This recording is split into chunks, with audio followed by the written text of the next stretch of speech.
اہل سنت کی مایہ ناز شخصیت، عالم اسلام کا روشن حوالہ، جن کی گفتگو میں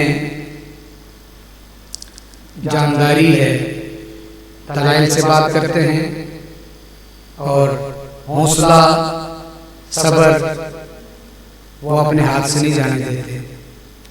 آپ جید عالم دین ہیں، استقامت کا پہاڑ ہے، صاحب حلم و صبر و تحمل ہیں، ان کی جانب بڑھتے ہیں اور آپ کے ساتھ ان کی ملاقات کراتے ہیں۔ ہمارے ساتھ رہیے۔ السلام علیکم ورحمۃ اللہ وبرکاتہ۔ وعلیکم السلام ورحمۃ اللہ وبرکاتہ۔ حضرت کیسے ہیں؟ الحمدللہ، اللہ کا کرم، آپ سنائیے۔ بھی ٹھیک ہے، آپ کی ماشاءاللہ۔ اللہ۔ حضور سب سے پہلے تو آپ کا شکریہ، آپ نے اپنی گناہ مصروفیات سے وقت نکالا، آپ یہاں ہمارے ریڈیو اسٹوڈیو میں تشریف لائے اور آپ ایک اہم موضوع پر بات کرنے کے لیے ہمارے پاس یہاں موجود ہیں۔ اللہ تعالیٰ آپ کو سلامتی عطا فرمائے۔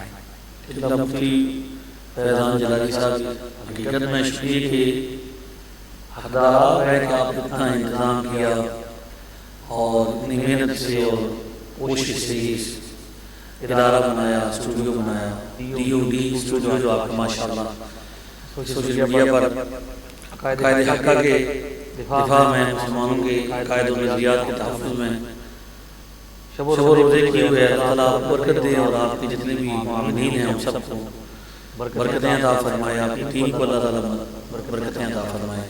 آپ کا بہت بہت شکریہ کہ اس علمی اور روحانی پروگرام آپ نے مجھے ناچیز کو شریک کیا۔ تو آپ کا یہ بہت بڑا کام ہے، میں آپ کو خراج تحسین پیش کرتا ہوں آپ کی ٹیم کو کہ آپ نے جدید انداز سے، ویسے تو ظاہر ماشاءاللہ بڑے ہیں، بڑے لوگ کام کر رہے ہیں، اللہ تعالیٰ سب کو اپنی نیتوں کے مطابق اجر عظیم عطا فرمائے، سب کو کامیابیاں بھی دے۔ لیکن آپ کا یہ اسٹوڈیو اس علاقے میں خاص طور پر اور عمومی طور پر پورے عالم اسلام کے لیے نفع بخش ہے کہ آپ اس انداز سے، اب یہ اگر یہاں اسٹوڈیو میں یہاں چند افراد بیٹھے ہیں تو لیکن یہ یہاں مستفید ہو رہے ہیں، لیکن یہاں اس کیمرے کی وجہ سے یا ان چیزوں کی وجہ سے ہم پوری دنیا سے تو یہ ہونا چاہیے، اس پہ دیگر علماء کرام کو بھی اور دیگر جو ذمہ داران ہیں ان کو بھی اس پر دیکھنا چاہیے کہ ہم اگر سب چیزوں کو علمی بنا لیں اور جدید ذرائع کا استعمال کر کے عالم اسلام کے نظریات کا دفاع کریں تو یہ بہت بڑا کام ہے۔ اللہ آپ کو اجر عظیم عطا فرمائے۔ بہت شکریہ۔